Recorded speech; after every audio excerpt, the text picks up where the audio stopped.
ॐ विश्वं दर्पणदृश्यमाननगरी तुल्यन्निजान्तर्गतं पश्यन्नात्मनि मायया बहिरिवोद्भूतं यथा निद्रया यः साक्षात् कुरुते प्रबोधसमये स्वात्मानमेवाद्वयं तस्मै श्रीगुरुमूर्तये नमः इदं श्रीदक्षिणामूर्तये बीजस्यान्तरिवाङ्कुरो जगदिदं प्राङ्निर्विकल्पं पुनः मायाकल्पितदेशकालकलना वैचित्रचित्रीकृतं मायावीव विजृम्भयत्यपि महायोगीव यस्वेच्छया तस्मै श्रीगुरुमूर्तये नमः इदं श्रीदक्षिणामूर्तये तस्मै श्रीगुरुमूर्तये नमः इदं श्रीदक्षिणामूर्तये ॐ सहना भवतु सहनौ भुनक्तु सह वीर्यङ्करवावहै तेजस्विनावधीतमस्तु मा विद्विषावहै ॐ शान्तिः शान्तिः शान्तिः सदाशिवसमारम्भां शङ्कराचार्यमध्यमाम् अस्मदाचार्यपर्यन्तां वन्दे गुरुपरम्पराम् ॐ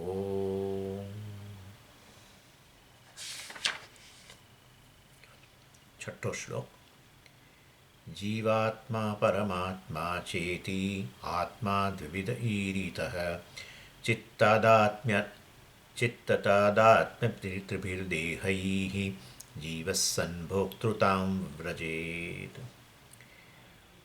सातमो श्लोक परात्मा सच्चिदानन्दः तादात्म्यं नामरूपयोः गत्वा भोग्यत्वमापन्नः तद्विवेके तु नो भयम्। એટલે આત્માનમ ચેત વિજાનીયા તયમસ્મેતિ પુરુષઃ કિમિચ્છન કસ્ય કામાય શરીરમ અનુસંજ્વરેત. એ બધારણ્યક ઉપનિષદનો મંત્ર સમજાવી રહ્યા છે. શેના માટે? તો જે આપણે 4 તબક્કાઓ જોયા હતા આનંદના, વિષયાનંદ કે વિદ્યાનંદ. અહીંયા વિદ્યાનંદની ચર્ચા છે. દરેકમાં 4 તબક્કા જ છે અને એ છે દુઃખ અભાવ, કામાપ્તિ, કૃતકૃત્યતા અને પ્રાપ્ય. પ્રાપ્ય વસ્તુ જે આપણને પ્રાપ્ત કરવા યોગ્ય હોય, આપણા માટે ડિઝાયરેબલ જેને કહીએ, એ વસ્તુ પ્રાપ્ત થઈ જાય તો એ આનંદ જ છે. અને ડેફિનેટલી એ વસ્તુ કામનાનો વિષય પ્રાપ્ત થાય તો કૃતકૃત્યતા લાગે, સફળતા લાગે. અને એના પહેલાં શું હોય કે કામ વિષયની પ્રાપ્તિ હોય તો પછી જ કૃતકૃત્યતા આવે. એટલે બીજો તબક્કો કયો તો કામાપ્તિ, કામની પ્રાપ્તિ, કામ્ય વિષયની પ્રાપ્તિ. અને એને પહેલો તબક્કો કયો? દુઃખનો અભાવ, એનો વિયોગ જે ચાલતો હતો એ જતો રહ્યો. પહેલાં દુઃખ, વિયોગનું દુઃખ ગયું પહેલો તો. એટલે પછી કામાપ્તિ, પછી કૃતકૃત્યતા અને પ્રાપ્ય જીવન. જે પ્રાપ્ત કરવા જેવું હતું મેં કરી લીધું એમ. એટલે વિદ્યાનંદમાં પણ આ જ પ્રકારે છે. વિદ્યા એટલે અહીંયા આત્મજ્ઞાન. વિષયાનંદમાં પણ એ જ વસ્તુ. વિષયાનંદમાં વિષયમાં આનંદ નથી ભાઈ. એ તો કંઈ સમજાવી દીધું મેં તમને. વિષય સન્મુખ વાળે મોંમાં હોય તો આનંદ ના હોય. વૃત્તિ ઉત્પન્ન થવી જોઈએ. એ વિષયાકાર વૃત્તિ ઉત્પન્ન ન થાય તો ન થાય આનંદ. વૃત્તિ કંઈ બીજા વસ્તુની આવી ગઈ બિચારાઓને આજકાલ તો એવી સ્થિતિ હોય છે. આ બધું એઆઈ આવ્યું છે, આર્ટિફિશિયલ ઇન્ટેલિજન્સ. એટલે કેટલાય લોકોની નોકરીઓની છટણી થઈ જાય છે. એટલે અત્યારે વ્યક્તિ બિચારો બહુ ખુશ હોય કે મને તો મારી તો છટણી નથી થઈ, ને આ પત્નીને કે ભાઈ બનાવો આવું સરસ જમવાનું, આમ ને તેમ. અને પત્ની બધું ભાવતું બનાવે, આપણી સામે હોય, એની સોડમે આવતી હોય ને આપણે મોંમાં મૂકીએ. પણ જો એ જ વખતે ખબર પડે કે ભાઈ તમને આવતીકાલથી જ નોકરીમાંથી, અહીંયા તો અમેરિકામાં તો આવું જ છે, કહી દે કાલથી નહીં આવવાનું. અથવા તમે ઓફિસ જાઓ ત્યારે જ કે તમારા કેબિનમાં જશો નહીં, તમે પેલા ફલાણા બોસને મળી લો. આવું તમારા કેબિનમાં નહીં જવાનું, તમારી જે જગ્યા હોય ત્યાં જ પેલા પિંક સ્લીપ કહે પતિ. સમજો કે આ તો ઘરે છે આ વ્યક્તિ, અને આ પ્રકારે બિચારો મોંમાં મૂકી રહ્યો છે ભોગ્ય વિષય. પરંતુ કોઈ આવો કહ્યું અથવા અન્ય વ્યક્તિ સાથે વાત કરે છે અને એ વ્યક્તિ એને સમજાવે છે કે મેં તમારું નામ જોયું છે લિસ્ટની અંદર કે તમે રહેવાના નથી આજ અહીંયા આ ઓર્ગેનાઇઝેશનમાં. તો બહુ સારામાં સારી વસ્તુ હોય, એ મોંમાંય મૂક્યું હોય પણ પેલી વ્યક્તિ આ વાત કરી રહી છે તો એના આકારની વૃત્તિ મનમાં ઉત્પન્ન થાય. અને ત્યારે પછી કયો વિષય આનંદ આપે? ગમે ના હોય, ગમે વસ્તુ ના હોય, એ જો તો વિષયનો આનંદ હોય તો એ તો આવવો જ જોઈએ. સમજો, વિષયાકાર વૃત્તિ ઉત્પન્ન થાય કે ના થાય, વિષય જ આનંદનું સ્વરૂપ છે તો પછી વિષય આનંદ આપવો જ જોઈએ, પણ નથી ભાઈ વૃત્તિ. અને પછી એમાં પ્રારબ્ધ બધું ઘણી વસ્તુઓ છે. એટલે પ્રારબ્ધ પછી લાવવું પડે બી. શું કરો તમે એમાં? કેમ સમજી મને ભોગ આટલો મારો આનંદનો વિષય મારી સામે તો મને કેમ નથી આનંદ આપતો? પ્રારબ્ધ, બીજું કોઈ રીઝન જ નથી. કોઈ કારણસર આપણે સમજો કે એ બધા ઘણા કારણો છે. એવું નથી કે આવું નોકરી વગેરે, કેટલું છે બધું. વિષયાકાર વૃત્તિ ન ઉત્પન્ન થાય કારણ કે ભાવતી વસ્તુ બનાવી હોય પરંતુ આપણે એકદમ જ કોઈક આપણને કંઈક ફૂડ પોઈઝનિંગ થઈ ગયેલું હોય, કંઈક કારણસર કંઈક તાવ આવ્યો એકદમ, તો પછી આપણને આ ભોગ્ય વિષય પણ ક્યાં આનંદ આપે છે? નથી જ આપતો. નહીં તો આપણો અનુભવ જ છે. માદા હોઈએ અને કોઈ કે ઘરમાં કે ભાઈ હવે ચાલો એમનું ભાવતું બનાવો, કારણ કે જમતા જ નથી, જમે તો પછી ગોળી લેવાય ને આમ થાય ને તેમ થાય, તો કશું ખાતા જ નથી, તો એમની ભાવતી વસ્તુ બનાવો, ભાવતી વસ્તુ બનાવો. અરે ભાવતી વસ્તુ એ ભાવે નહીં એટલે સુખ ના આપે. સમજવાનું છે આ. કેમ સમજ્યા તમે વાત કરો છો? જો આ તમે જાણશો તો માનો કે મુક્તિના માર્ગ પર લગભગ પહોંચી ગયા છો. આટલું જ છે, બીજું કશું નથી. વસ્તુઓની પકડમાંથી મુક્ત થવું એના મુક્તિ, બીજું શું થાય? વસ્તુઓ જગતની પકડમાંથી મુક્ત થવું. જગતની પકડમાં રહીએ તો બંધન, જેલનો અનુભવ. બંધન એટલે જેલ. જેલમાં વ્યક્તિ હોય ને કેવો કે ભાઈ એને બહાર નીકળવું છે, કેવો સબડે અંદર, એવું જ એવી સ્થિતિ છે મનુષ્યની. મુક્તિની ઝંખના, મુક્તિનો પ્રેમ પણ સબળે છે વિષયોને પરતંત્રતામાં. વિષય એટલે બધું આવી ગયું. કોઈ વ્યક્તિ પર પણ આવી પ્રકારની પરતંત્રતા હોય, ક્યાંય હોય પરતંત્રતા આવી એટલે રડવાનો જ વારો, બીજું કશું નહીં. સર્વમ સ્વવશમ સુખમ, સર્વમ પરવશમ દુઃખમ. વિચારો, શાસ્ત્રો બધા એવા વાક્યો કહીને ગયા છે કે કલયુગ હોય કે દ્વાપર હોય કે સતયુગ હોય કે જે હોય તે, 5000 વર્ષ પહેલાં હોય કે આજે હોય, આ વસ્તુ, આ પ્રિન્સિપલ બદલાય નહીં. સર્વમ સ્વવશમ સુખમ. સ્વને વશ, સ્વતંત્ર તો સુખ, પરવશમ પરતંત્રતા તો દુઃખ. ચાલો, એટલે અહીંયા સમજાવી રહ્યા છે પહેલું જ દુઃખ ભાવ. અને આત્માનમ ચેત વિજાનીયાત, આત્માને જાણી લેશો તો પછી આ જે છે વાસ્તવ જેવો છે આત્મા, એને જાણી લો. આત્મજ્ઞાન, આત્માનું ચેત કયું પણ જો જાણશો તો, એટલે પુરુષાર્થ છે. આત્મા જે છે એને જાણવા માટે પુરુષાર્થ છે, ભગીરથ પુરુષાર્થ છે. અધિકારીત્વ, તે બધું જ્ઞાન માટે શ્રવણ મનન નિધ્યાસન, આ બધી વસ્તુઓ જે છે એ પુરુષાર્થ. એટલે ચેતનો અર્થ છે જો, ઇફ. આપણે કંઈ અંગ્રેજીમાં કહીએ ઇફ યુ વિલ નો, તો, નહીં તો નહીં. છે ખરો, સિદ્ધ છે, તમે અવાજ છો, પરંતુ ન જાણો તો પછી એનું ફળ નથી. જ્ઞાન જાણો તો જાણ્યાનું ફળ, જ્ઞાનનું ફળ, નહીં તો નહીં.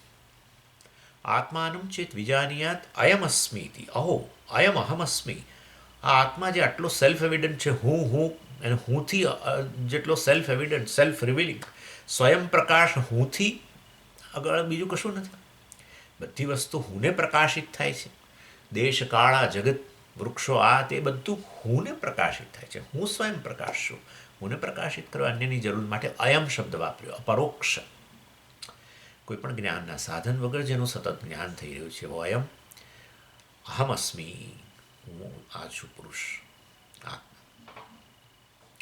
અને તે વાસ્તવમાં જાણો તો પછી આત્માનમ ચેત વિજાનીયાત અયમ અસ્મિ પુરુષ, અયમ પુરુષ અસ્મિ, હું આ પુરુષ છું, પરમાત્મા છું, બ્રહ્મ છું. કિમ ઇચ્છન, શેની ઈચ્છા રહેશે? તો પછી કઈ કામના રહેશે? કસ્ય કામાય, કયો ભોગતા રહેશે? અનુસંજ્વરિત, શરીરમ અનુસંજ્વરિત. આ ત્રણેય શરીરોની જે જ્વરા છે, મર્યાદાઓ છે, એની પાછળ એ દુઃખી થોડો થવાનો છે. કારણ કે શરીરથી વિલક્ષણ એવા આત્માને એણે જાણી લીધો.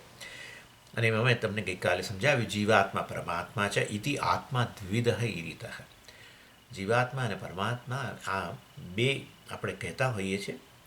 એટલે જીવાત્મા કશું નથી, એ આત્મા જ છે, આત્માથી અન્ય કશું ન હોય, અદ્વૈત છે. આત્મા બ્રહ્મ છે, એક અદ્વૈત છે. તેવા સંજોગોની અંદર બીજું છે જ નહીં, તો પછી સ્વામીજી બે તમે કહો છો ને. એટલે એક શરીરમાં બુદ્ધિમાં તાદાત્મ્ય, મિથ્યા વસ્તુમાં તાદાત્મ્ય કરીને જે એન્ટિટી જણાય એ મિથ્યા આત્મા. જેમ તમને બે જણાય ને, એક રંગવિહીન ક્રિસ્ટલ જેવો છે એવો, અને પછી પેલી ઉપાધિ પેલું ફૂલ નજીક મૂક્યું તો હવે તમને લાલ ક્રિસ્ટલ જણાય. એટલે આપણે કહીએ કે ક્રિસ્ટલ એક રંગહીન નિરંગ ક્રિસ્ટલ અને હવે લાલ ક્રિસ્ટલ. ખરેખર બે એન્ટિટી થોડી છે. એ જ પેલો રંગહીન જ આવો દેખાય છે, બન્યો નથી, બન્યા વગર જુદો દેખાય એવું.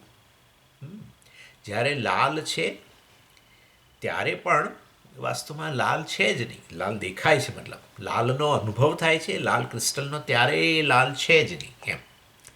નિરંગ જ રહીને આવો જણાય છે ઉપાધિને કારણે. ત્યાં તો જાણે હવે બે વસ્તુ છે, પેલું ફૂલ અને એ. અહીંયા તો એવું નથી, એવું નથી. મિથ્યા છે આ શરીરમાં બુદ્ધિ તો જેનું પોતાનું સ્વતંત્ર અસ્તિત્વ જ નથી કે સ્વતંત્ર હોય અને આ આત્માની નજીક આવ્યા અને એને કારણે આત્મા આવો શરીર જેટલો અને શરીરના ગુણોવાળો, એટલે આત્મા હવે પુરુષ જેવો દેખાવા લાગ્યો અને આત્મા સ્ત્રી જેવો દેખાવા લાગ્યો અને આત્મા કાળો ધોળો જાડો પાતળો વગેરે જણાવવા લાગ્યો. એવું નથી. આત્મા વાસ્તવની અંદર આવું જણાય છે, અનુભવાય છે ખરો. જેમ પેલો લાલ રંગ લાલ ક્રિસ્ટલ અનુભવાય છે પરંતુ નથી એવું વાસ્તવની અંદર આ મિથ્યા શરીરમાં બુદ્ધિને કારણે, જેને એટલા માટે ઉપાધિ કહ્યું કે એના ગુણધર્મોવાળો આત્મા જણાય છે. પરંતુ ત્યારે આત્મા તો આત્મા જ છે. એટલે આવું જાણવું પડે તો પછી શોક નથી જન્મતો. શરીર વગેરે નહીં મર્યાદાઓથી એને શોક નથી જન્મતું, કારણ કે શરીર વગેરે જે છે, શરીરમાં બુદ્ધિ વગેરે જે છે એ તો મિથ્યા છે અને એ મર્યાદાવાળા છે. એમાં તાદાત્મ્ય અધ્યાસને કારણે આ પ્રકારે જણાતું હતું. અજ્ઞાનને કારણે તાદાત્મ્ય અધ્યાસ હતો. અજ્ઞાન હોય ત્યાં અધ્યાસ આવે, નહીં તો કેવી રીતે અધ્યાસ થાય. અને એટલે આ રીતે જીવાત્માના રૂપમાં એ જ આત્મા બ્રહ્મ જીવાત્માના રૂપમાં જણાતું. માટે શાસ્ત્ર કહે ને તું તો બ્રહ્મ છું, આવું ચોખ્ખું કહી જ શકે. તું બ્રહ્મ બનીશ એવું શા માટે કહેવું જોઈએ? છે જ. ક્રિસ્ટલે ક્યાં ક્રિસ્ટલ બનવાનું છે, નિરંગ બનવાનું છે? ભલે ને દેખાય લાલ, લાલ રંગનો અનુભવ, લાલ ક્રિસ્ટલનો અનુભવ હોય છતાંય જેની સમજમાં ક્રિસ્ટલ નિરંગ જ છે એવી વ્યક્તિને જ્ઞાની કહેવાય. જ્યારે લાલ ક્રિસ્ટલનો અનુભવ થાય ત્યારે ક્રિસ્ટલ રંગહીન છે એવું જે કહી શકે, એની અન્ડરસ્ટેન્ડિંગ ક્રિસ્ટલ ક્લિયર છે એવું કહેવાય. બરાબર ને? એવું છે. ક્રિસ્ટલ ક્લિયર અન્ડરસ્ટેન્ડિંગ એટલે શું? ક્રિસ્ટલ વિશેની આવી અન્ડરસ્ટેન્ડિંગ હોય કે ભાઈ ભલે મને લાલ ક્રિસ્ટલ દેખાય કે ભૂરો દેખાય કે પીળો દેખાય, જેવું ફૂલ મૂકો એની નજીક, ત્યારે ક્રિસ્ટલ તો રંગહીન જ રહે છે. ભલે મને અનુભવ થાય એક વસ્તુ છે પરંતુ ખરેખર વસ્તુ તદ્દન જુદી છે. હા, આનું નામ જ જ્ઞાન. અનુભવાય છે માટે વાસ્તવમાં એવો જ છે તો અજ્ઞાન. અનુભવાય છે એક પ્રકારે પરંતુ છે એનાથી તદ્દન વિલક્ષણ, જુદો જ. એને કહેવાય જ્ઞાન, અથવા એ વ્યક્તિને કહેવાય જ્ઞાની. બસ આવું છે. એટલે આ જગત પણ આવું છે. શરીરમાં બુદ્ધિ વગેરેનો અનુભવ થાય છે અને આ રીતે શરીરમાં તાદાત્મ્ય વગેરેને કારણે હું જાડો પાતળો આ પ્રકારનો અનુભવ છે, મને બધાને છે.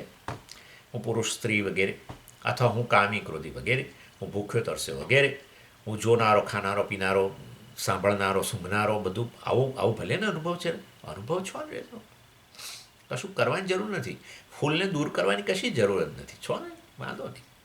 એવી રીતે આ શરીરમાં બુદ્ધિ જે છે એ તો આત્માથી તદ્દન અભિન્ન જ છે. એટલે માટે આત્મા આવો જણાય ખરો શરીરમાં બુદ્ધિ જેટલો, પરંતુ હું તો ખરેખર વાસ્તવમાં એનાથી વિલક્ષણ કેવળ ચૈતન્ય છું. એ પ્રકારે જેને જ્ઞાન થાય એ સમજી જાય.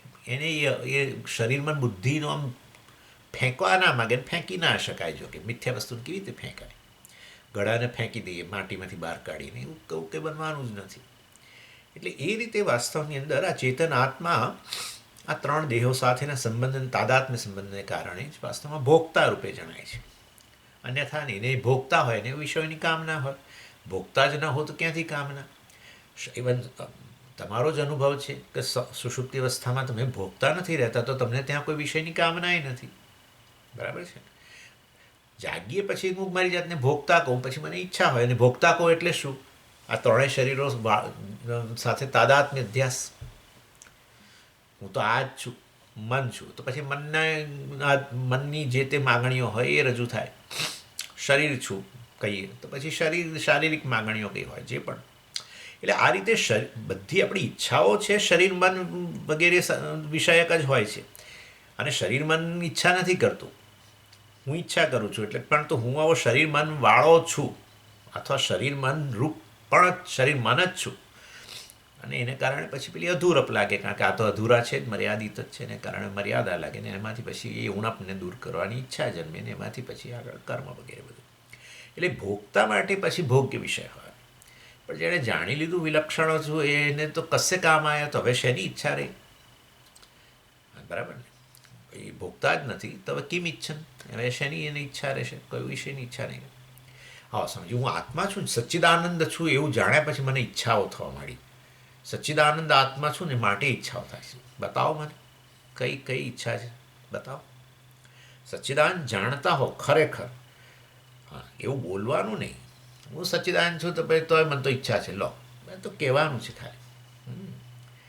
એટલે હજુ એ જે ઈચ્છાઓ છે બધી શરીર મન વિષયક જ છે. શરીર મન વિષયક જ હોય, પ્રાણ વિષયક, ભૂખ્યો તરસ્યો આ તો એની વિષયક ઈચ્છાઓ. આ ત્રણેય શરીરોમાં તાદાત્મ્ય અધ્યાસથી જ ભોક્તૃત્વ આવે. મિથ્યા એકચ્યુઅલી, તમે સમજી ગયા છો, કારણ કે શરીરમાં બુદ્ધિ જ મિથ્યા છે, તો પછી એમાં તાદાત્મ્ય અધ્યાસથી ભોક્તૃત્વ જ મિથ્યા છે.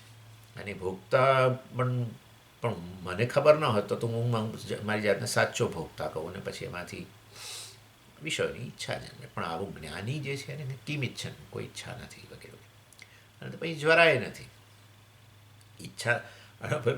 આપણે અમદાવાદની બસો AMTSની બસો પર લખીને પહેલાં હું હવે ખબર નથી, નહીં તો પહેલાં બધી બસો પર પાછળ આમ સુવાક્યો લખે ને, એવું સુવાક્યો લખેલું. ઈચ્છા દુઃખની જનની છે, દુઃખની માં છે, આવું લખે. ઈચ્છા દુઃખની માં છે, મારી ઈચ્છા જ ન થવી જોઈએ એમ. પછી મારે લોકો બીજો ભ્રમ લઈને જાય અને પછી જુએ કે ઈચ્છાઓ તો થાય છે. અરે રે, તો જીવન બેકાર થઈ ગયું. તો લખ્યું ઈચ્છા દુઃખની માં છે, ઈચ્છાઓ તો થયા જ કરે, તો આ દુઃખ જીવનમાંથી જવાનું જ નથી. ચાલે નહીં, એ ચર્ચા અત્યારે હું નથી કરતો. ઈચ્છા દુઃખની જનની નથી, પરંતુ યસ, આમાં તાદાત્મ્ય અધ્યાસ સાથે જરૂર. એમાં તાદાત્મ્ય અધ્યાસને કારણે શરીર મન બુદ્ધિ એટલો કહું તો પછી ઊણો પોતાને જોવું, અધૂરો જોવું, અને એમાંથી પછી ઈચ્છા જન્મે. એ ઈચ્છા જે છે એ દુઃખ જન્મ આવે છે. પછી જે તે વિષય જોઈએ એ વિષય પ્રાપ્ત ન થાય ને એમાં મેં તમને ગઈકાલ બધું સમજાવ્યો કેવો સંસાર છે. વિચાર કરો તમે, કેવો સંસાર છે. પણ સ્વામીજી પ્રાપ્ત થઈ જાય તો આનંદ થાય ને, ક્ષણિક. એ જ વિષય જેને તમે પ્રાપ્ત કરવા એટલું ઝઝુમ્યા હતા, થોડા દિવસો પછી ક્યાંય ધૂળ ખાતો હશે ખબર નહીં હોય તમને. હા, સારું. અને પણ અમને આનંદ આપીને ગયો ને, વાંધો નહીં, પણ એ તમને નવી ઈચ્છાને જન્મ આપીને ગયો, નવું જન્મ આપીને ગયો. ભાઈ, કોઈ નવી વાનગીનો ઉપભોગ કરો ને, 1 વાર 2 વાર 3 વાર, પછી ઈચ્છા જન્મે કે હવે એની અંદર આમ પરિવર્તન કરીએ. એટલે ભાઈ પરિવર્તન કરવાની ક્યાં જરૂર છે? આ તો આનંદ પૂર્ણતા આપે છે ને, પછી શું? ના, ગયું એ હતું, એનો ચામ ઘટી રહ્યો છે. હવે એમાં કંઈક પરિવર્તન લાવો તો કંઈક કીક જન્મે અંદર, નહીં તો નહીં જન્મે. હા, સંસાર આ રીતે જ વધ્યો છે. ઈચ્છા, કર્મ, કર્મફળ, કર્મ અને ઈચ્છાનું બળ. જેટલી પ્રબળ ઈચ્છા એટલો ધર્મનો ભોગ આપવાની વૃત્તિ વધારે, કારણ કે પ્રબળ છે ઈચ્છા. એટલે કોઈ પણ ભોગે પૂરી કરવી પડશે. અને એમાં પછી એ ધર્મનો માર્ગ ને બધું કશુંય ના જુએ, અધર્મના માર્ગે પણ પ્રાપ્ત કરે. એટલે આ પાપની પાછી વૃદ્ધિ.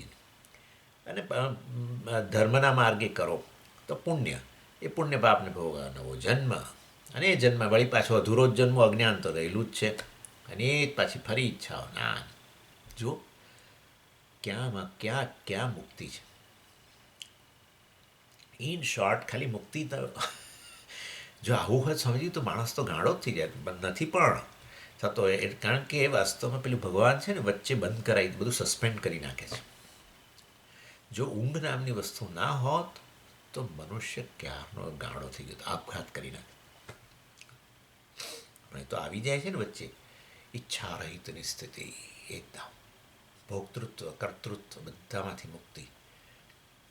પણ આપણી નજર નથી જતી કે હું અત્યારે કોઈ ઈચ્છા નથી, હું કરતા ભોગતા નથી, જીવપણું નથી, તો વાસ્તવમાં અને હું જેવો છું એવો જ અત્યારે પૂર્ણ જણાવું છું, પૂર્ણ જ તો જ આનંદ આવે છે. કર્તૃત્વ નથી, ભોક્તૃત્વ નથી, જીવપણું નથી, કોઈ બીજી ઈચ્છાઓ નથી વિષયોની. વિષયોની ઈચ્છાઓની પૂર્તિ કરવાની પણ કોઈ ક્ષમતા નથી. બધી ઇન્દ્રિયો પણ આરામ કરે છે, શરીર આરામ ફરમાવે છે. આ બધું તો હોય ત્યારે પછી ઈચ્છા પૂર્તિ થાય, કર્મ થાય. કર્મેન્દ્રિયો આરામ કરે છે, જ્ઞાનેન્દ્રિયો આરામ કરે છે.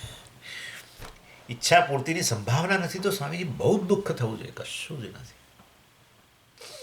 ઇનફેક્ટ એ અવસ્થામાંથી બહાર આવવાની ઈચ્છા નથી, એવું થાય છે. હા, સમજો, શાસ્ત્ર આ રીતે સમજાવે છે કે ભાઈ જો તું તો ખરેખર પૂર્ણ જ છું. તાદાત્મ્ય અધ્યાસ છોડ, પેલામાં અનુભવથી તારું તાદાત્મ્ય અધ્યાસ જતું રહ્યું. જો શરીર મન બુદ્ધિમાં તારું હજુ અહમપણું ચાલુ રહ્યું હોત, અહમ તો ચેતન છે તો માટે શરીર મન બુદ્ધિમાં અહમપણું થાત શરીર વગેરેની સભાનતા હોત તો તને ઊંઘ જ ના આવી હોત. પણ એ બધામાંથી જાણે તાદાત્મ્ય તે દૂર કર્યું અને તું ત્યારે શુદ્ધ ચૈતન્યના રૂપમાં જ બેઠો છું. નથી એમાં કોઈ માપ નથી, કોઈ ઉણપ નથી, અધૂરપ નથી, કોઈ વિશ્વની ઈચ્છા નથી, કર્તૃત્વ નથી, ભોક્તૃત્વ નથી, જીવપણું એક વ્યક્તિપણું જ નથી. પિતા નથી, પુત્ર નથી, મા નથી, પિતા કશુંય નથી. એટલે મતલબ આ બધા વગર તું સ્વતંત્ર છું એ નક્કી થઈ ગયું. ખાલી એ તો જીવપણાનો અધ્યારોપ થાય જાગ્રત થતાની સાથે જ એમાં તાદાત્મ્ય અધ્યાસ, પછી પેલી અધૂરપ ને પછી એમાંથી ઈચ્છા ને કર્મ ને કર્મફળ ને પુણ્ય પાપ ને આપણું ભાથું બાંધીએ આપણે. એક જન્મ મળે, બીજા જન્મનું ભાથું, ભાત. ઓકે, તે અંદર આપણા ઉત્તર ગુજરાતની અંદર કે ભાત લઈને ખેતરે જાય છે, ભાત લઈને ખેતરે જાય છે. આપણે આપણા ટિફિનો રોજ તૈયાર કરીએ છીએ ભવિષ્યના. જન્મ મૃત્યુ જરા વ્યાધિ દુઃખ દોષાનું દર્શન. ખુશ ના થઈશ, આવા બ્રહ્મા ના આવીશ સાંભળીને કોઈક વૈષ્ણવ કે કોઈ બીજું કહેતું હોય અમે તો જન્મ અમે તો શું જન્મ અમે તો જન્મ જ માગીએ ને આમ એવું કંઈક છે ને. ના, અમે તો સમજી જન્મ ભગવાનના દાસ થવા માંગીએ છીએ. અરે ભગવાન ઈચ્છે છે કે તું મારો દાસ બન, જરૂર બન, બરાબર છે. દાસોહમ કે વાંધો નહીં, દાસોહમ, હું દાસ છું કે શરણાગતિ અત્યંત અદ્ભુત વસ્તુ ભક્તિની.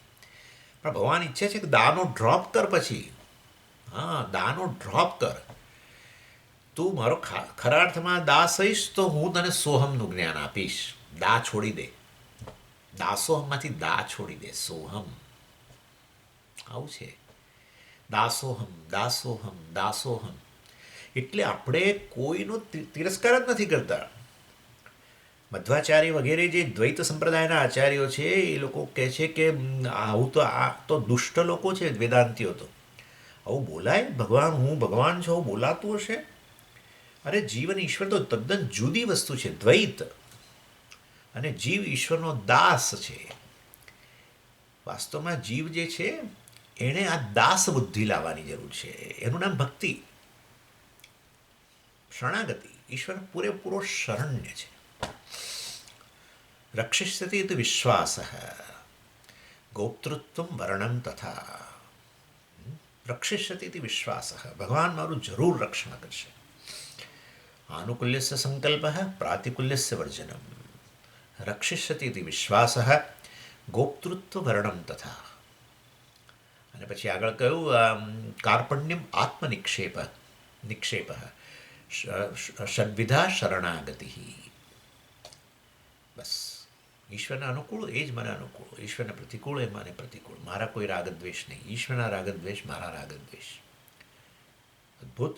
રક્ષિષ્યતિ ઇતિ વિશ્વાસ, એ મારું રક્ષણ કરશે જ. એણે જ અત્યાર સુધી મારી ઝોળી ભરેલી છે. કેટલી વસ્તુઓથી મારી ઝોળી ભરેલી છે જેની મેં ઈચ્છા નથી કરી, પણ આપનારો એટલો બધો સજ્જન છે કે આપ્યા પછી કદી બોલતો જ નથી. આપીને બોલતો નથી.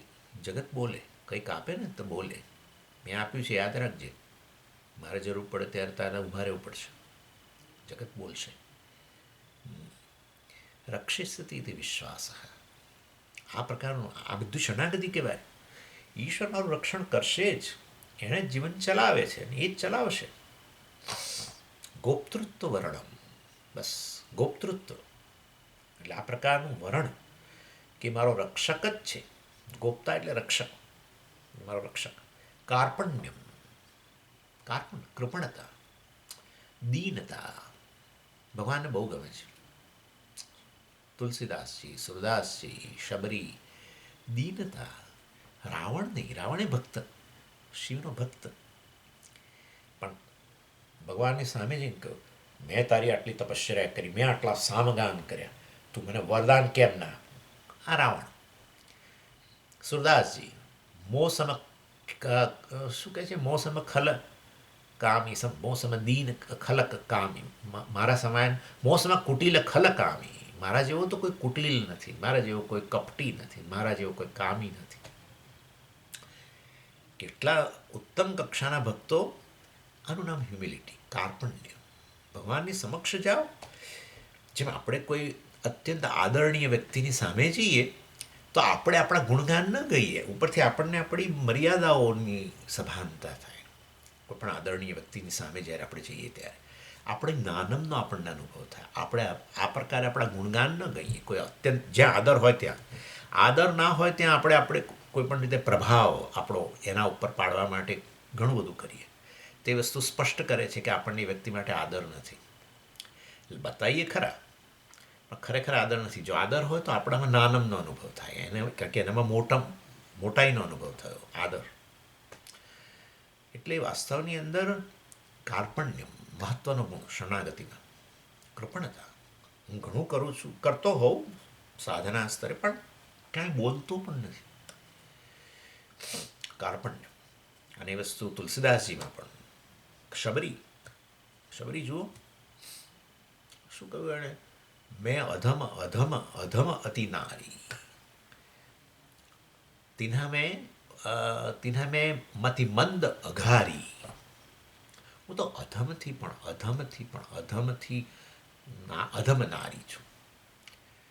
તિન્હ મેં, આ બધા અધમોની વચ્ચે પણ વાસ્તવમાં હું તો મતિ મંદ, હું તો અત્યંત મંદ બુદ્ધિની છું. શબરી, જેણે ભગવાન આવવાના, જાણે રોજ આવવાના જ છે એમ માનીને બધી તૈયારી કરે, અને જે મંત્ર આપ્યો ગુરુએ, રામ રામ રામ, આખી ઓર્ડિનરી વસ્તુ છે. આવશે, આજે આવશે, ગમે ત્યારે આવે. ગુરુજી કહીને ગયા, ગમે ત્યારે આવે. તારે તું આ રામ નામનો જપ કરતી રહે. તું જે પ્રકારે એમને જોઈશ, તું તારા મનની અંદર, તું તો વનવાસી છું તો તારા મનમાં વનવાસીનું જ ચિત્ર આવશે ભગવાન. એ જ રૂપમાં તને દર્શન આપશે. વિચાર કરો, એવી શ્રદ્ધાને કારણે એણે જપ શરૂ કર્યા. રોજ બધી તૈયારી કરે, પહેલાં ફળ લાવીને મૂકે, ફૂલ લાવીને મૂકે, બધું આશ્રમ ચોખ્ખો કરી દે, જાણે આ જાય આવવાના હોય.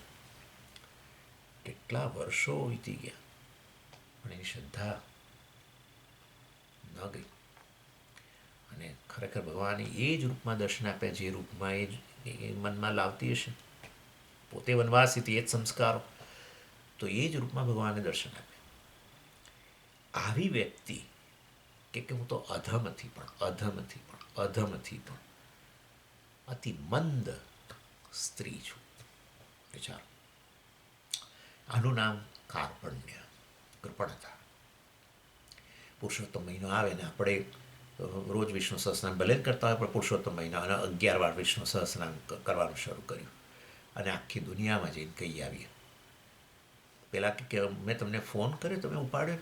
હા, પણ અમે હમણાં પુરુષોત્તમ મહિનો ચાલે છે ને, એટલે એક જ ટાઈમ જમું છું. અને એ પણ હું તો ફરાળ જ લઉં છું ને 11 વાર આ રીતે પાઠ કરું છું.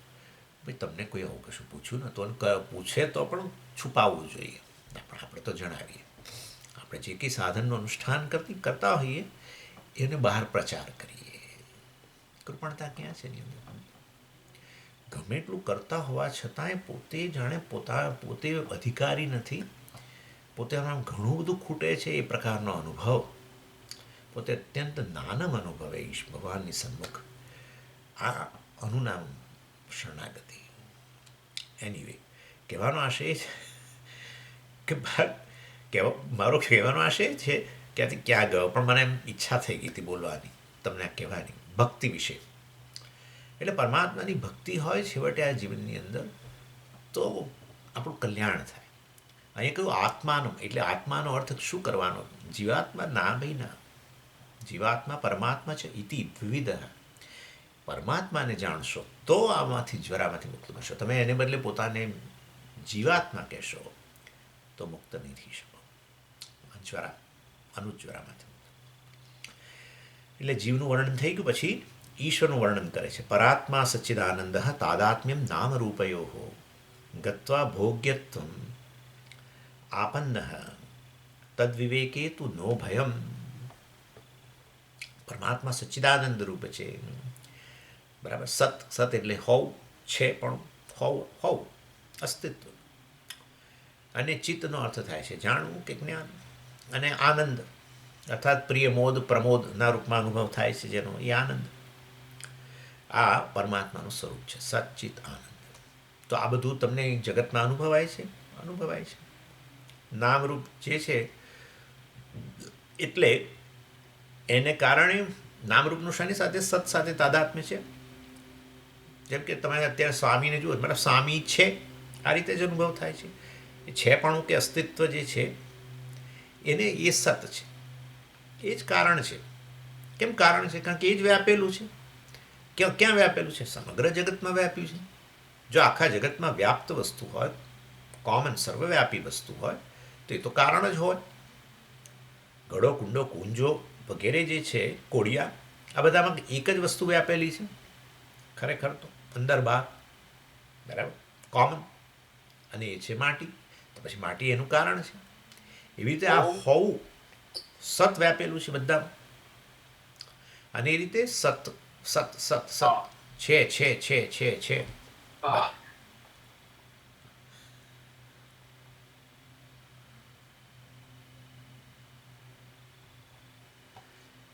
એટલે સત હોવું. ચાલો, પહેલું જગતમાં કેવી રીતે પરમાત્મા વ્યાપ્ત, ઈશ્વરનું વર્ણન કરી રહ્યા છે. અહીંયા તો નક્કી થઈ ગયું કે આ ભોગતાના રૂપમાં જણાય છે.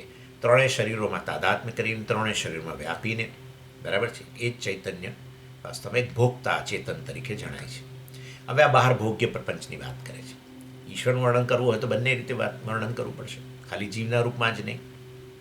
ઈશ્વર તો આ ભોગતાના રૂપમાં હવે થયો જ, બરાબર છે, પરંતુ ભોગ્ય પ્રપંચના રૂપમાં પણ છે.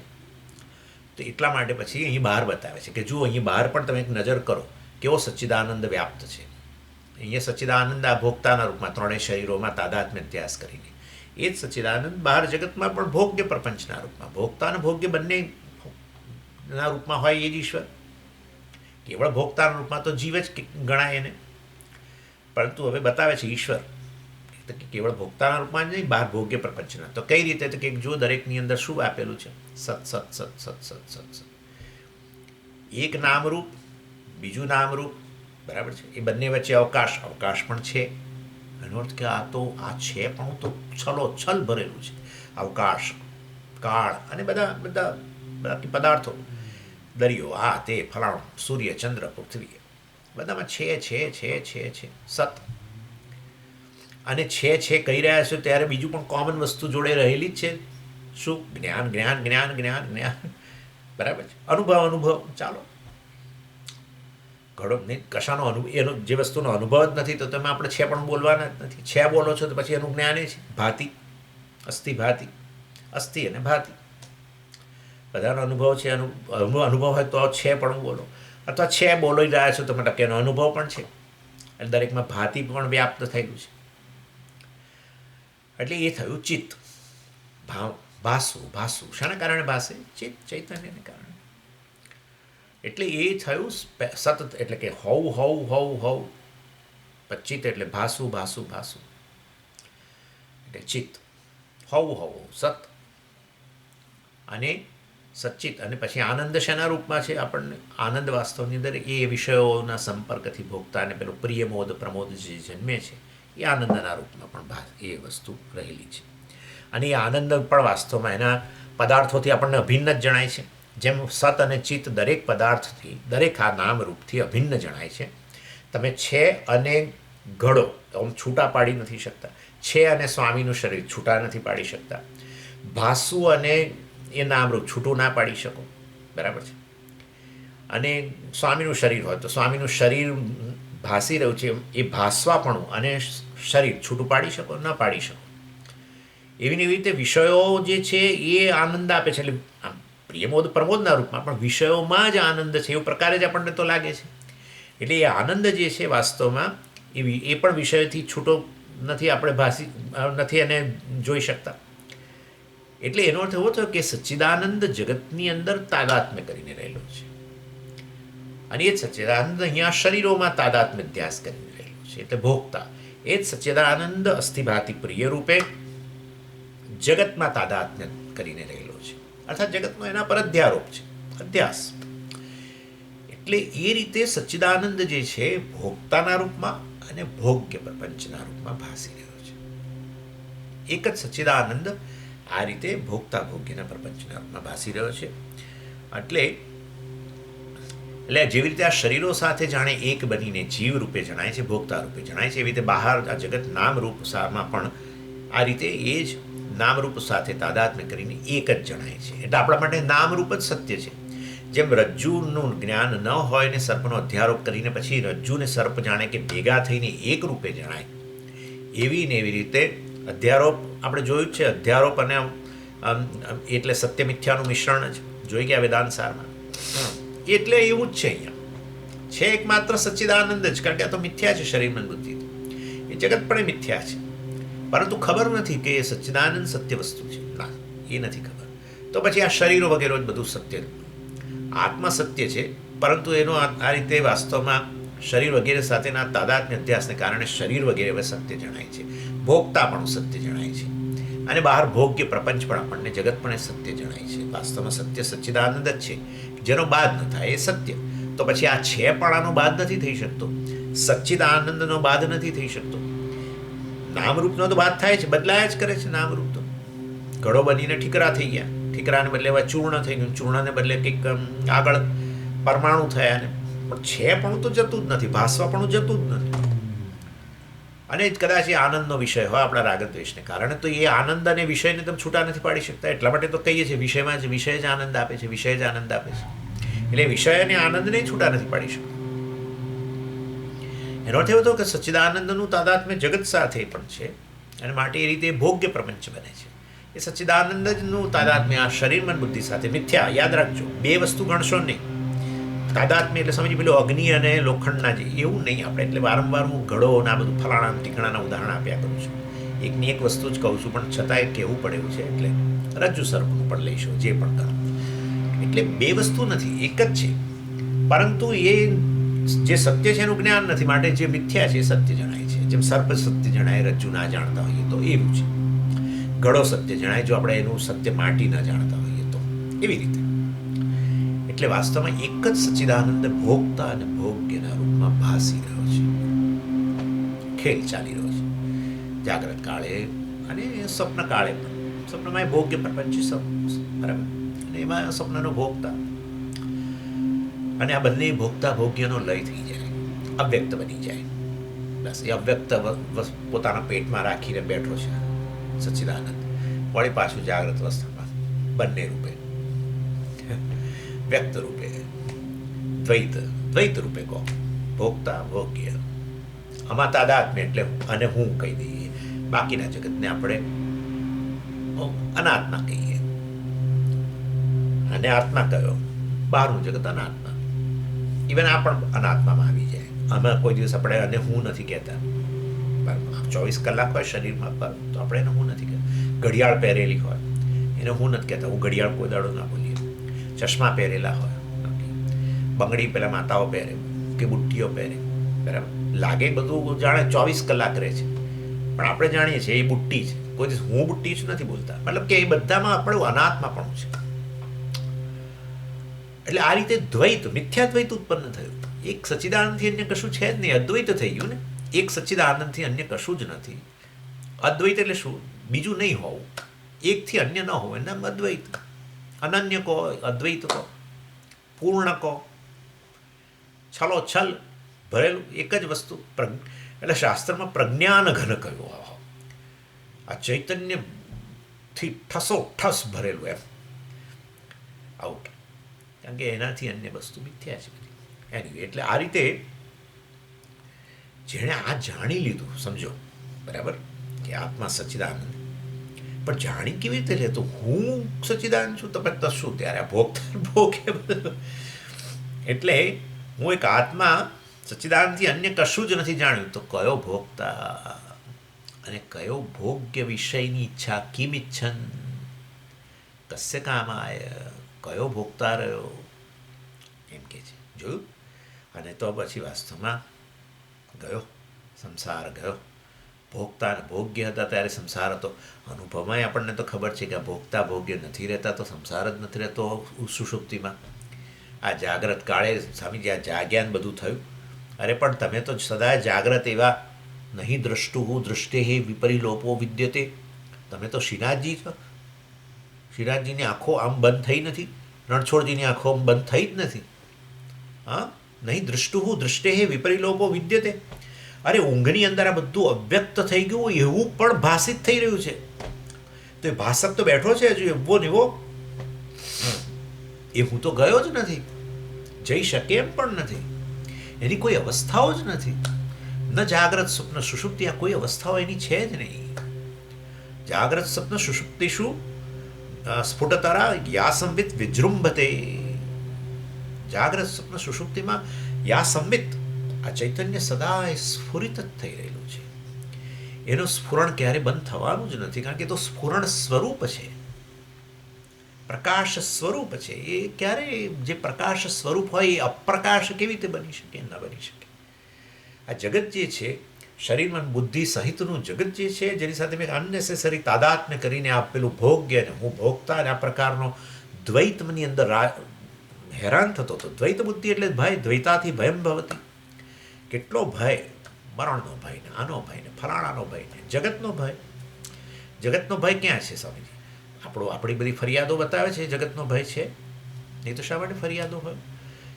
એ બધું હું જ છું, સચ્ચિદાનંદ છું જાણતા હોય તો ક્યાં ફરિયાદો છે? ક્યાં સંસાર છે? ક્યાં ભય છે? કોઈ જન્મ મૃત્યુ જ નથી.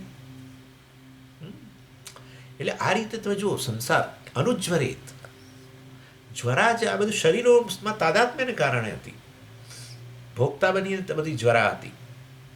રોગ હમણાં બતાવવાના છે, જ્વરા કયા પ્રકારની હોય છે, ત્રણેય શરીરોમાં કયા કયા પ્રકારની જ્વરા છે એ બતાવશે. એમ કરીને પછી કહેશે કે આ જે આત્મા અજ્ઞાનને કારણે પોતાને આ શરીરો જેટલો કે એ પોતાને જ્વરાવાળો માને. પરંતુ હવે આ ગયું શરીરમાં બુદ્ધિમાંથી તાદાત્મ્ય અધ્યાસ છૂટી જ્ઞાન. અહીંયા આમ શરીરમાં બુદ્ધિ છૂટા ક્યાં પડવાના છે? એ તો હું તો કંઈ શક્ય જ નથી. પરંતુ એમાંથી તાદાત્મ્ય બુદ્ધિ ગઈ, પોતાના મનમાં સ્પષ્ટ થઈ ગયા કે હું તો ચૈતન્ય છું. જાગ્રતની અંદર ભલે ને જાગ્રત પુરુષ તરીકે શરીરમાં બુદ્ધિ સાથે આવો કેવળ તાદાત્મ્ય સંબંધથી અધ્યાસ ન રહ્યો. બસ અજ્ઞાન ગયું એટલે અધ્યાસ ગયો. સામાન્ય તાદાત્મ્ય સંબંધ પ્રારબ્ધ માટે, એ તો ઈશ્વર સૃષ્ટિ છે. એ તાદાત્મ્ય સંબંધથી આવો હું જાગ્રત પુરુષ નામનો ખેલ, જાગ્રત પુરુષ જાગ્રત જગત તરીકે ભોગતા અને ભોગ્ય તરીકે ખેલ કરું. પણ વાસ્તવની અંદર નથી હું ભોગતા, નથી ભોગ્ય પ્રપંચ. વાસ્તવમાં મારાથી ભિન્ન દ્વૈત જ નથી. ચાલો હવે જે કહ્યું બધું એ મંત્ર જે સમજાવે હવે એ પાછું સંક્ષેપની અંદર 8મા શ્લોકમાં કહે છે, ભોગમિચ્છન ભોક્તુરર્થે શરીરમ અનુસંજ્વરેત જ્વરાસ્ત્રિષુ શરીરેષુ સ્થિતા નત્વાત્મનો જ્વરા. એટલે અહીં અને આંશમાં બે દુઃખ આપણે કયા હતા. હવે તમે સમજી શકો છો ને આ દુઃખ ભાવ. એટલે દુઃખ ત્યારે જ થાય જ્યારે કોઈ ભોગવવાવાળો એટલે ભોગતા હોય, અને કોઈને કોઈ ભોગ્ય વિશે જે દુઃખનું કારણ હોય. ભોગ્ય એટલે બંને રીતે હોય ને, સુખનો ભોગ કે દુઃખનો ભોગ. કારણ કે ભોગ શબ્દની વ્યાખ્યા જે છે, શું વ્યાખ્યા છે ભોગ શબ્દની વ્યાખ્યા? સુખ દુઃખ સાક્ષાત્કાર, સુખ દુઃખનો સાક્ષાત્કાર એટલે સુખ દુઃખનો અનુભવ, એને જ આપણે ભોગ. એટલે દુઃખનો પણ અનુભવ થાય છે. ભોગ્ય પ્રપંચ તમને દુઃખનું પણ કારણ બને, અને તમે ત્યારે પોતાને કયા રૂપમાં જોતા હો? ભોગતા તરીકે. પ્રારબ્ધ મારું સમજી આવું છે ને, જુઓ મારે દુઃખ કેવું આવ્યું છે ને, આમ નથી, જે પણ પોતે ભોગતા જ નથી ને ભોગ્ય પ્રપંચ નથી. આ બંને તો મારો પરનો એક ખેલ જ છે, બધો અધ્યાસ જ છે. આ સમજાઈ ગયા પછી વાસ્તવમાં હવે દુઃખનો અભાવ જ થવાનો છે. અનુજ્વરામાંથી મુક્ત બની જશે. અનુજ્વરા એટલે સમજો છો ને, આમાં જ્વરા છે, મર્યાદા તે બધું, પરંતુ વાસ્તવમાં હવે હું જાણી લઉં તો પછી એ શરીર વગેરેની જ્વરા જે બતાવવાના છે હમણાં 9મા શ્લોકમાં. શરીર વગેરેની જ્વરા કઈ છે, શરીર વગેરેમાં કયા પ્રકારના દુઃખ રહેલા છે. સ્થૂળ શરીર હોય કે આપણું સૂક્ષ્મ શરીર હોય, કારણ શરીરમાં પણ દુઃખ છે. એટલે એમાં તાદાત્મ્ય કરો તો પછી વાસ્તવમાં તમે જ પોતાને દુઃખી કહો. હવે આ તાદાત્મ્ય અધ્યાસમાંથી મુક્ત બન્યા તો પોતાને એમાં રહેલા દુઃખમાંથી પોતાને મુક્ત સમજો, એટલે અનુજ્વરામાંથી મુક્ત બન્યા.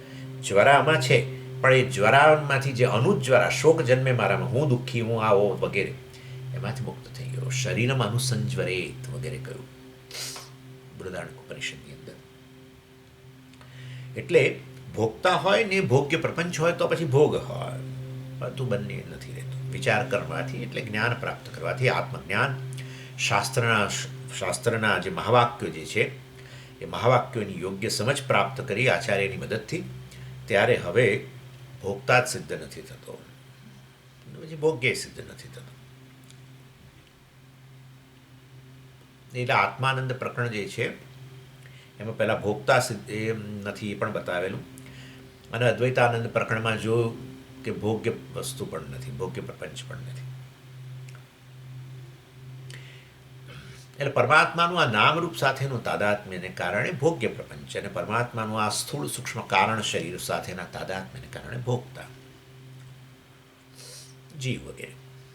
આ એક સચ્ચિદાનંદ પરમાત્માની અંદર જ આ ત્રણ દેહોના સાથેના સંબંધથી ભોગતા, અને આ બહારના નામરૂપો સાથેના સંબંધથી ભોગ્ય પ્રપંચ. અને આ રીતે જ્યારે જીવાત્મા પરમાત્માનો વિવેક કરીને સિદ્ધ થઈ જાય કે વાસ્તવમાં સચ્ચિદાનંદ તો સચ્ચિદાનંદ જ છે, ક્રિસ્ટલ ક્રિસ્ટલ જ છે, ભલે ને આવો દેખાતો, ભલે ને આ ભોગ્ય પ્રપંચ જણાતું ને આ ભોગતા રૂપે હું જણાતો, કશું જવાનું નથી, અનુભવ ભલે રહેતો, પરંતુ વાસ્તવમાં હું એનાથી મુક્ત, અદ્વૈત, કેવળ સચ્ચિદાનંદથી અને કશું નથી એવો અદ્વૈત વાસ્તવમાં હું છું. હું જ ભોગતા અને ભોગીના રૂપમાં ખેલ કરું છું. હવે દુઃખનો અભાવ જોયું તમે, એટલે પહેલું જે દુઃખ અભાવ જે છે આપણે જોયા ચાર, એમાંથી પહેલું દુઃખ અભાવ આ રીતે સિદ્ધ. અને ભોગ્ય વિષય, પોતાને ભોગતા માન્યા પછી ભોગ્ય વિષયની પ્રાપ્તિમાં કઈ પ્રકારની જ્વરા વગેરે છે એ મેં પણ તમને બતાવ્યું. ભોગતા તરીકે જ્વરાનો અનુભવ કરીએ એ બધું, કારણ કે બધી શરીર, મન, બુદ્ધિ વિષયક ઈચ્છાઓને મેં તમને બધું સમજાવી દીધું છે. એટલે હવે હું પહેલાં આ સમય પૂરો થાય પહેલાં તમને આ શરીરોમાં કઈ જ્વરા રહેલી છે એ તમને કહું છે. 9મા શ્લોકમાં કઈ છે, વ્યાધયો ધાતુ વૈષમ્યે સ્થૂલ દેહે સ્થિતા જ્વરા કામક્રોધાદય સૂક્ષ્મે દ્વયોર્બીજમ તુ કારણે. આયુર્વેદનો સિદ્ધાંત છે કે આ વાત, પિત્ત અને કફ, આ ત્રણ ધાતુઓ, કારણ કે અહીંયા ધાતુ વૈષમ્ય કહ્યું ને એટલે આપણે એ લાવવું પડશે. એલોપેથીનું મોડેલ જુદું છે, એલોપેથી આ શરીરને જુદી રીતે સમજે, બરાબર. આપણો આયુર્વેદનું મોડેલ દરેક પોતપોતાની રીતે આ શરીરને સમજે. બાયોલોજિસ્ટ હોય, જીવશાસ્ત્રી હોય તો આ શરીરને કઈ રીતે સમજે કે કોષોના રૂપમાં, કે બધું કોષો છે છેવટે, કે ડીએનએ કે ફલાણે, જે પછી એ લોકો અંદર ઉતરીને છેવટે કે આ બધું ડીએનએનું છે ને આમ છે તેમ છે. પહેલાં આપણા બધા રસાયણશાસ્ત્રી હોય તો કે આ બધો રસાયણોનો, કાર્બનનો ને બધાનો સમૂહ છે, આ બધા એલિમેન્ટ, કાર્બન ને હાઇડ્રોજન ને ફલાણા ને ઢીકણા ને, અને બધી રાસાયણિક પ્રક્રિયાઓને એના કારણે બધું શરીર. તમે જુઓ, દરેક જણા પોતપોતાની દ્રષ્ટિથી જુએ. ભૌતિક શાસ્ત્રીઓ વળી ભૌતિક શરીરની દ્રષ્ટિએથી જુએ, બધા ભૌતિક વસ્તુઓના રૂપમાં જોઈએ, હાડકા, આમ તે ફલાણું ટીકણું, બધું ભૌતિક વસ્તુ, ઇવન કે આ લોહી, આ તે બધું. પણ જે આયુર્વેદ છે એ સપ્તધાતુના રૂપમાં જોઈએ છે. 9 સપ્તધાતુ આપણે જોઈ ગયા નિર્વાણ ષટકમાં. હું ચિદાનંદ છું, હું આ સપ્ત ધાતુ નથી વગેરે આવેલું ને. એટલે એમાં વાત પિત્ત કફ મૂળ તો આ ત્રણ ધાતુ જ્યારે સામ્ય અવસ્થામાં હોય ત્યારે આપણે સ્વસ્થ હોઈએ. સ્વસ્થ એટલે સ્વસ્મિન સ્થિતિ, પોતાની નેચરલ સ્ટેટ, એની સ્વસ્થતા કહેવાય. રોગ આપણી સ્વાભાવિક સ્થિતિ નથી. આપણે જાણીએ છીએ રોગ આગંતુક હોય અને જતો રહે, દવા વગેરે કરો કે પરેજી પાડો કે તે બધું તે આવે છે ને જાય છે, એટલે એ આગંતુક કહેવાય. રોગ મારે સ્વામીજી મારું તો સ્વાભાવિક સ્થિતિ કઈ છે તો કે રોગ જ છે એવું બોલે લોકો, પણ ખરેખર નથી. પણ સ્વામીજી જતો નથી તો પછી તમારી એ સ્વાભાવિક સ્થિતિ થઈ ના, તો પણ નહીં. તમારા શરીરને વિષમ સ્થિતિમાં રાખે, સમસ્થિતિમાં નથી રાખતું, અને તમે એના માટે પ્રયત્ન કરો છો. પરંતુ ઘણીવાર રોગ હઠીલો હોય તો જલ્દી ન જાય બને. પણ છતાંય તમે જુઓ છો ક્યારેક એવી દવાઓ વગેરેનું સેવન કરો તો એની આમ તીવ્રતા ઘટે ને વળી પાછી વધે ને એવું બધું થાય છે ને. બધી આગંતુક વસ્તુ છે. જેમ પાણીની અંદર ગરમી ઠંડી મતલબ થોડું ઉષ્ણ ઓછું ઉષ્ણ વધારે ઉષ્ણ વગેરે બધું થાય છે ને, તે બતાવે છે કે પાણીનો સ્વભાવ નથી. સ્વભાવ હોય તો એકરૂપ હોય, સમ હોય. વિષમ હોય તો પછી એ આગંતુક જ વસ્તુ છે. હા, અગ્નિમાં એવું નથી. અગ્નિની ગરમી જે છે, ઉષ્ણતા છે, એ સમ જ છે. ના, પણ મને તો ઓછી ઉષ્ણતાનો અનુભવ. તો ભાઈ તું દૂર બેઠો હોય છે એટલે તાપણું કરો, તું દૂર જઈને બેસું. બધા પેલો કેમ્પ ફાયરની અંદર બધા બેઠા હોય ને ચારે બાજુ ને ગીતો ગાતા હોય ને બધું કરતા હોય. બધા પેલા યુથ હોસ્ટેલના કેમ્પ થાય ત્યારે બધું બધા બેઠા, બધા આખા દેશમાંથી આવે બધા, અને પછી હિમાચલમાં કોઈ જગ્યાએ રીતે એ બધું પેલું હાઇકિંગ ને બધું કરે, એટલે પર્વતારોહણ ને પછી દરરોજ સાંજે કેમ્પ ફાયર બધા બેસે, પછી પોતાના પ્રાંતના ગીતો બધા હોય, લોકગીતો ગાય ને આ રીતે. એમાં પાછું કોઈ પેલું આમ દૂર જઈને પેલા નજીક ના બેઠા હોય, પેલા કોઈ દૂર. ભાઈ અગ્નિ તો બધાને સમાન જ ઉષ્ણ, કારણ કે અગ્નિનો સ્વભાવ છે. નજીક બેઠેલાને વધારે અનુભવ થાય, દૂર બેઠેલાને ઓછો અનુભવ થાય, એ જુદી વસ્તુ છે. એનીવે, એટલે આ રીતે સમસ્થિતિ એટલે આપણી સ્વાભાવિક સ્થિતિ, એટલે આ ધાતુઓની સમતા, કફ પાત પિત્ત, એ વિષમ અથવા વધવું ઘટવું.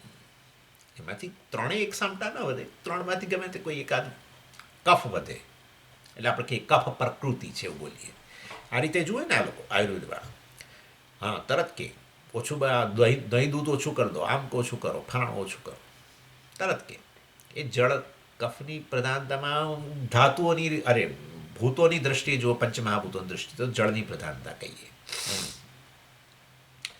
પંચમહાભૂતોમાં અહીંયા જળની પ્રમાણતા વધી ગઈ એમ કહેવાય.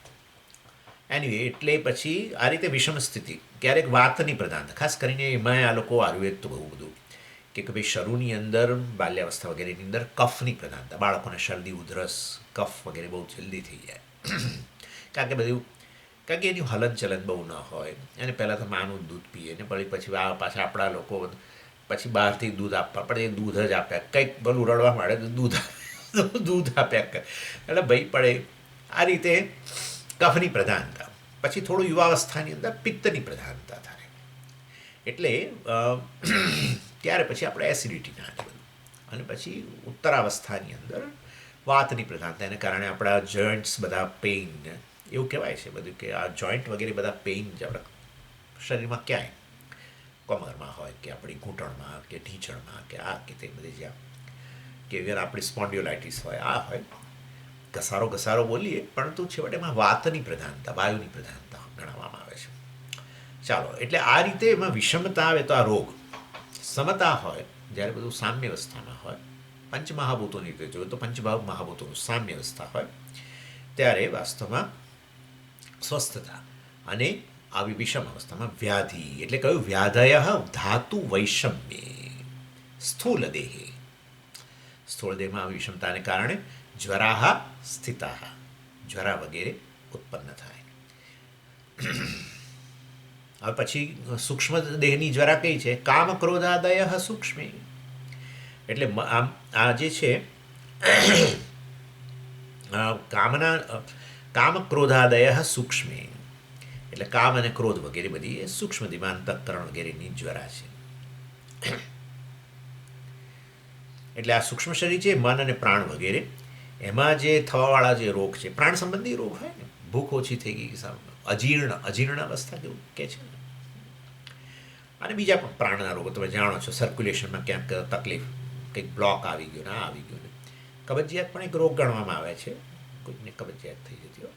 શ્વાસોચ્છ્વાસનું પણ થાય છે આવું રોગ, બધા કેટલા ફેફસા સંબંધી, બધા પ્રાણના રોગો. અને પાચન ઓછું થવું ના, અને તે ભૂખ ઓછી લાગી એમ.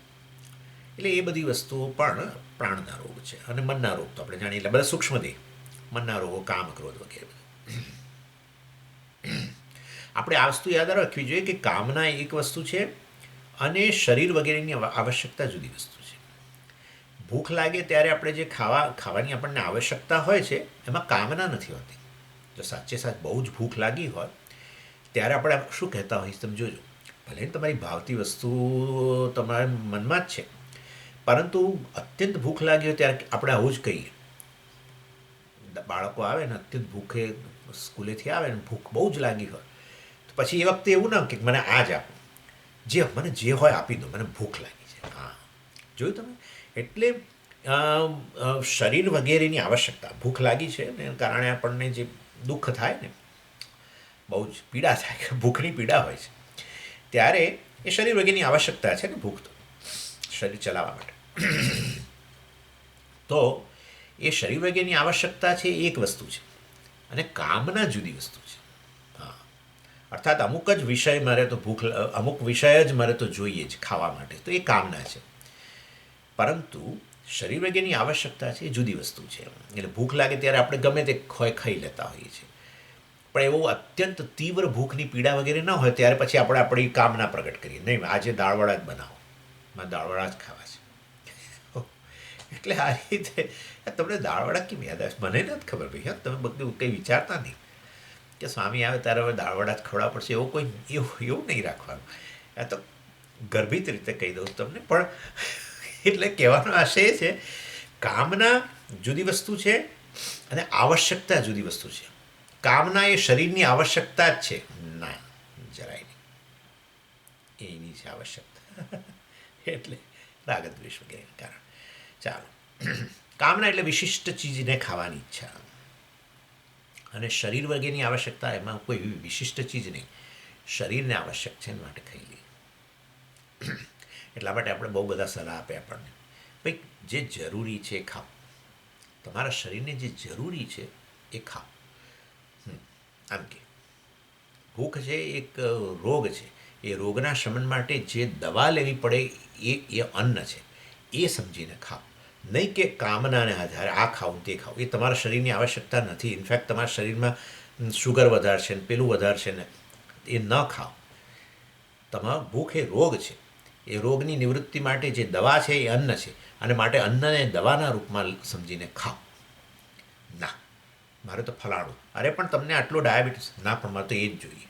પતિ, આ કામના છે, વિશિષ્ટ પદાર્થોને ખાવાની ઈચ્છા. એટલે ભૂખ મટે એ આવશ્યકતા, મારી કામના મટે એના, એટલે મારે વિશિષ્ટ વસ્તુ મને મળે એ કામના, અને ભૂખ મટે એ આવશ્યકતા. આવું છે. જો આ બધા આ જ્વરા. ચાલો, અને છેવટે એટલે ભૂખો બિચારો હોય ને ચણા મળી જાય તોય એટલો ભૂખ લાગી છે, ચણા છે તો તલ ચણા, એમ ના કહેવાય માલપુઆ બનાવો, હજી હોય આપો. એટલે આવું છે, કોઈ આગ્રહ અનાગ્રહ ન હોય, શરીરની આવશ્યકતા હોય ત્યારે, અને કામનામાં આગ્રહ હોય. હવે કામ, ક્રોધ વગેરે બાકી મનની અંદર છે, શરીરમાં નહીં. એટલે કામના જે છે તમારે સૂક્ષ્મ શરીરનો રોગ ગણવાનો.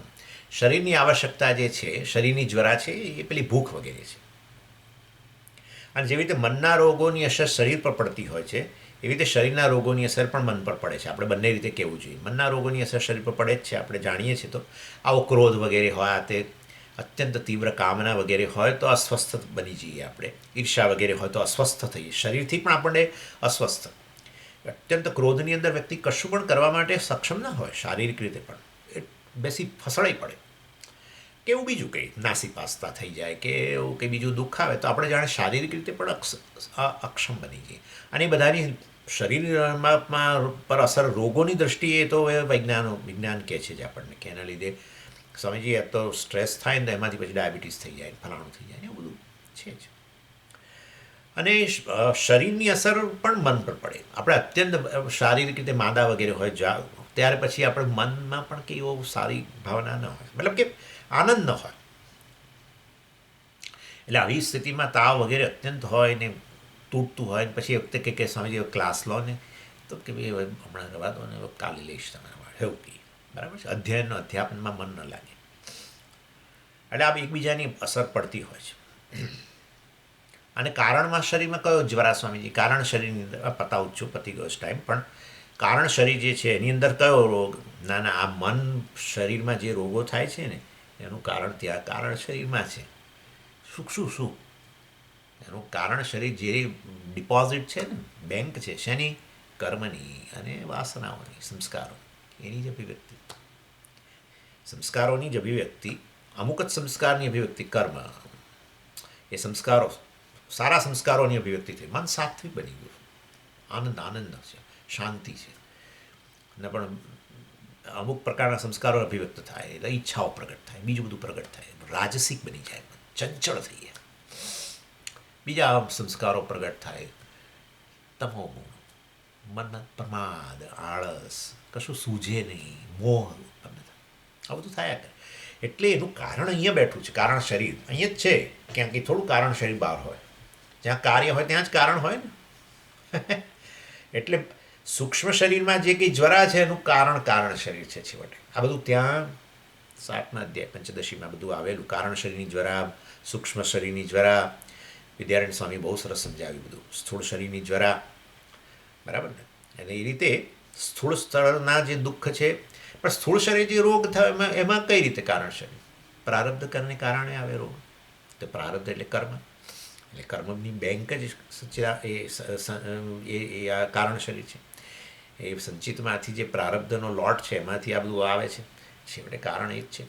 એટલે એ રીતે વાસ્તવની અંદર સ્થૂળ શરીરના રોગો કે સૂક્ષ્મ શરીરના રોગો જે કંઈ છે, કામ, ક્રોધ વગેરે, આ બધામાં છેવટે પેલું બેંક જ જવાબદાર છે, જે સંસ્કારો અને કર્મની, આપણા પૂર્વના અનેક જન્મોના કર્મ, અનેક જન્મોના સંસ્કારો બધા પડેલા છે. એમાંથી જ આ બધું થાય છે. જ્વરા બંને સ્તરે, સ્થૂળ અને સૂક્ષ્મ. અને એ રીતે વાસ્તવની અંદર કારણ શરીર પણ જ્વરાયુક્ત ગણાય. આ રીતે આ ત્રણેય શરીરો જ્વરાવાળા છે અને એવા જ રહેવાના છે. એમાં કશું ફેર ના પડે, એમાં કશું થઈ ના શકે, કશું ના થાય. હા, પણ હું આ શરીર છું. હા, તો પછી તમે જ્વરાયુક્ત થઈ ગયા. આનું નામ સંસાર. અને એમાંથી છૂટી ગયેલી વ્યક્તિ પેલી જ્ઞાની, બરાબર. માટે અનુજ્વરામાંથી મુક્ત છે. જ્વરામાંથી મુક્ત ન થાય. સમજો શાસ્ત્ર બહુ સ્પષ્ટ છે. જ્વરા સમજ, પ્રારબ્ધ જતું રહે, સુખ દુઃખ જ ના રહે એને. કર્મને કારણે શરીરમાં સુખ દુઃખ, રોગ વગેરે આવવાના જ છે. મનની અંદર પણ વિવિધ ભાવો આવવાના જ છે. એમાંથી મુક્ત ન થાય. એમ સાથેનું તાદાત્મ્ય અધ્યાસ જતું રહ્યું, એમાં સત્યતા જતી રહી. હા, બસ પતી ગયું.